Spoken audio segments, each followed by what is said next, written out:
it triggers a sequence of events that is going to turn him into gray goo, essentially. Right. Okay. In my book, what happens is this assassin recognizes the fact that the target he's been assigned is a target that he killed 10 years earlier, which makes him pause for long enough that he misses the opportunity to take the shot that he had set up. Then it turns out that somebody had warned them and set him up. So now the replica assassin is on the run from various bad guys, and it's a very, it's exciting kind of gangster thing.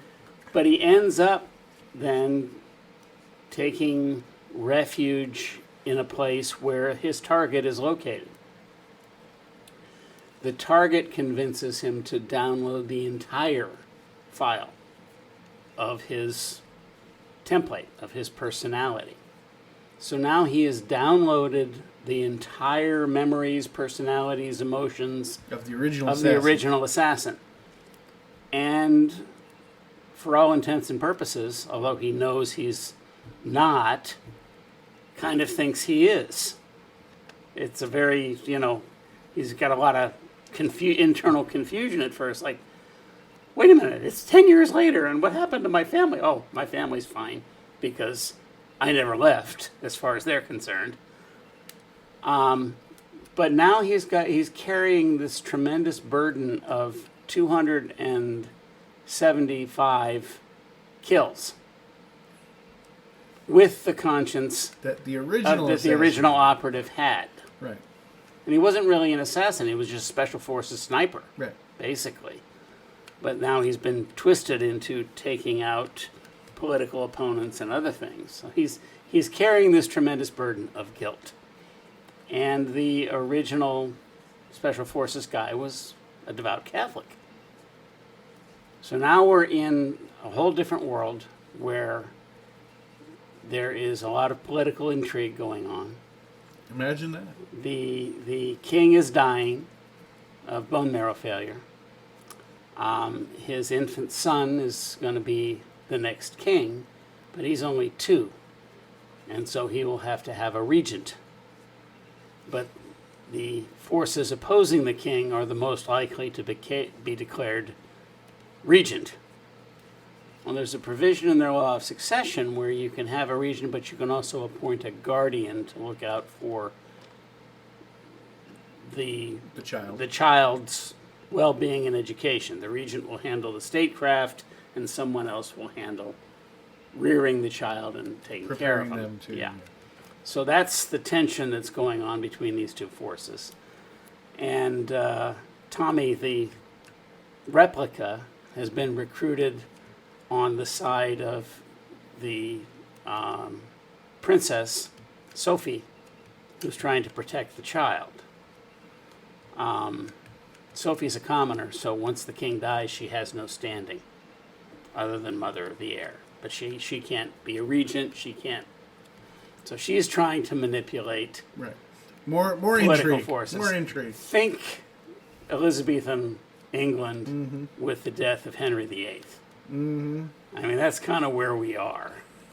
Because it's a religious schism as well. Because I know I sit in this room and I record these podcasts every week or every month with you and Sharon. So I know what you're reading. And this is what you're reading. Like, you are reading this history of our society. Yes. And that's how it manifests itself in your writing. So the bottom line is there's a lot of political intrigue trying to protect the prince, trying to keep Sophie from becoming a prisoner, trying to recruit various different, agencies to help her. Through it all, though, you have this replica who is working, diligently to protect the prince, who also wants absolution for his guilt. Well, one of the main characters here is a Catholic priest. And so there are discussions. Well, I'm sorry, but I can't grant you absolution. You're not human.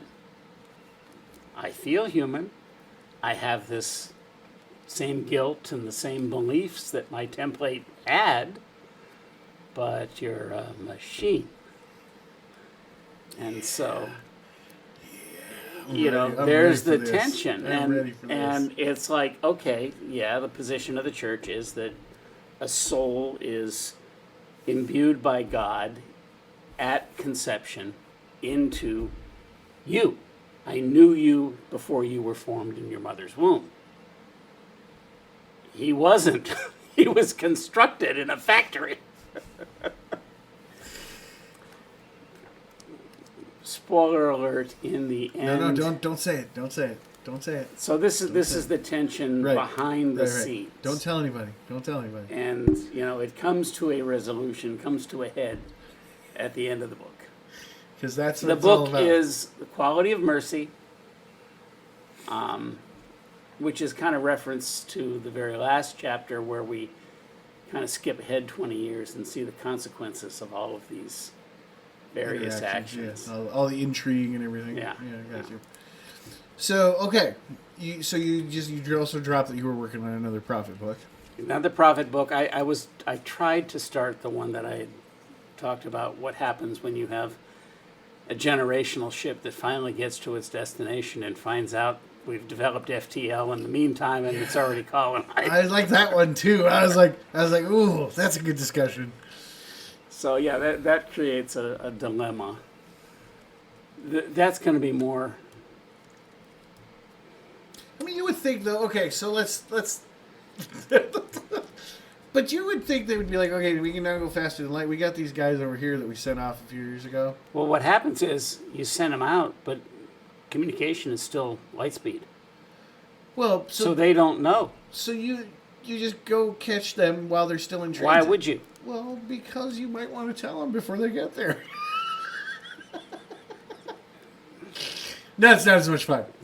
Wave handy them. Wave handy them. So, in the world, there is a great upheaval of. I think there is a societal semi-breakdown. I was going to say, I think your thing was they had forgotten they sent these out. 5 of these ships go out, and they're never heard from again. Right. So they just and we had other issues, and now we're rebuilding, and nobody's really thinking about these guys. I think you had explained it that way. And I was just messing with you. So by the time, but then you get into, who has the legal claim? Right. Is it the original colonists or the people who were sent there, or is the people that are already there? Possession is 9/10 of the law. Right. And I'm not even going to get into that so much as. Okay, now we're getting very geeky. Now we're going to get very, very geeky. The Hawaiian Islands were originally settled, we think, around 900 or so. Okay. But after people from Tahiti had been living on the islands for several hundred years, a new wave of settlers from Tahiti came in and became the elite, the bosses, the dominant group. So this is kind of analogous to that. Mm-hmm. Oh, you always got an analogy. So we're already here, except in this situation, the ones who are already there are very modern. They brought their technology with them because they can get places quicker. Right. Whereas the people who are coming in, because they've been living in this generational ship where resources are tight. So they don't have that privilege. Right, have evolved a very, you want to look at the ancient Hawaiians and the way that they organized their society and their land use, and it was very utilitarian. It was very well done. Yeah. The islands probably supported as many as 500,000 people before white people came. And now some of the aspects of the society, were pretty damn brutal. Aren't they all? But there were also releases. I mean, one of my favorite stories or favorite customs of the ancient Hawaiians was the Honaunau. There were places that if you were declared an outlaw, and everybody's trying to kill you now, literally, if you could get to one of these places, you were protected. Interesting. And then you went through a purification ritual that may take months.